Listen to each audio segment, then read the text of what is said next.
चीन की अमेरिका और ताइवान को खुली धमकी बदले में आई है। दुनिया की कोई ताकत ताइवान को अलग नहीं कर सकती, यह चीन ने कहा है।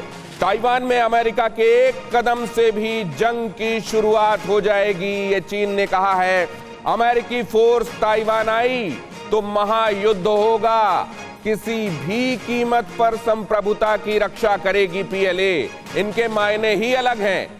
ये तमाम शब्दों का इस्तेमाल तो ऐसा ही करते हैं कि हम चाहते हैं विश्व में शांति हो, ये भी कहते हैं कि हम चाहते हैं कि हमारी संप्रभुता, लेकिन संप्रभुता इनके लिए क्या है? दूसरे का माल हड़पो, दूसरे की जमीन की हको हड़पो, यही इनके लिए संप्रभुता है। ये शब्द जानबूझकर वो इस्तेमाल करते हैं ताकि राजनयिक रूप से अपने आप को ठीक रख पाएं, लेकिन उन शब्दों की आड़ में ये करते क्या हैं, ये किसी से छिपा हुआ नहीं है। और इसी वजह से सीसीपी के सदस्य रहे और प्रोमिनेंट सदस्यों में से एक रहे, लेकिन साथ में वहां के एक प्रोमिनेंट उद्योगपति और बिल्डर ने क्या किया और उसके बाद उनका क्या हश्र हुआ वो देखिए। जिनपिंग को जोकर कहने का साहस लेकिन किसी ने जुटाया, इस बात की तारीफ की जानी चाहिए।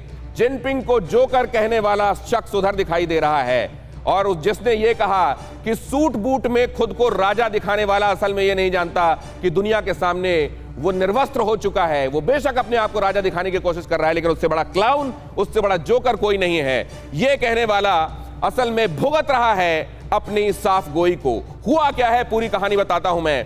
बगावत बम्पर हुई है, हर तरफ से हो रही है। आपको पहले मैंने बताया कि किस तरीके से इनर मंगोलिया में, किस तरीके से जिनजियांग में, किस तरीके से तिब्बत में ये बगावत उफान मार रही है। ये बात अलग है कि अभी तक कर्ब करता आ रहा है जिनपिंग, लेकिन जब बगावत इस कदर हर घर में घुस जाएगी, कितना निपटेगा जिनपिंग। जिनपिंग जोकर है, बगावत बम्पर है। रेन जिचांग ये बिजनेसमैन है, एक बहुत बड़े प्रॉपर्टी के दुनिया के बिल्डर्स की दुनिया में बड़ा नाम है चीन में, रेन जिचांग। और इनको 18 साल कैद की सजा दी गई है और साथ में बहुत सारे युआन का फाइन भी लगा है। वजह है कि इनके ऊपर भ्रष्टाचार के आरोप मढ़ दिए गए हैं। ये तब तक भ्रष्ट नहीं थे जब तक इन्होंने जिनपिंग के खिलाफ आवाज बुलंद नहीं की थी। असल में 2016 में इन्होंने एक बार पहले भी कहा था कि शी जिनपिंग वो हैं जिन्होंने मीडिया को कब्जा कर लिया है और कोई भी बात सामने नहीं आने देना चाहते, जबकि टैक्स पेयर के पैसे से चलने वाली मीडिया को जनता का सच सामने रखना चाहिए। और इस बात को लेकर जिनपिंग ने उनको तब ताकीद की थी कि मुंह बंद रखिए। लेकिन सच्चाई कहने वाला व्यक्ति आखिर कब तक सच्चाई नहीं कहेगा, और उन्होंने सच्चाई एक बार फिर से कही जब उन्होंने ये कहा कि कोरोना से ये पूरा देश जूझ रहा है चीन, और ये कोरोना थोपना और इसको फिर बाद में मैनेज नहीं कर पाना, ये शी जिनपिंग की वजह से हुआ है। और शी जिनपिंग एक जोकर की तरह बर्ताव, हालांकि शी जिनपिंग का नाम लेकर नहीं कहा गया, लेकिन ये साफ कहा गया उसमें, और इशारा साफ था कि वो क्लाउन किसको कह रहे हैं, जोकर किसको कह रहे हैं, वो शी जिनपिंग थे। और इस वजह से रेन जिचांग को 18 साल तक शिक्षकों के पीछे कर दिया गया है।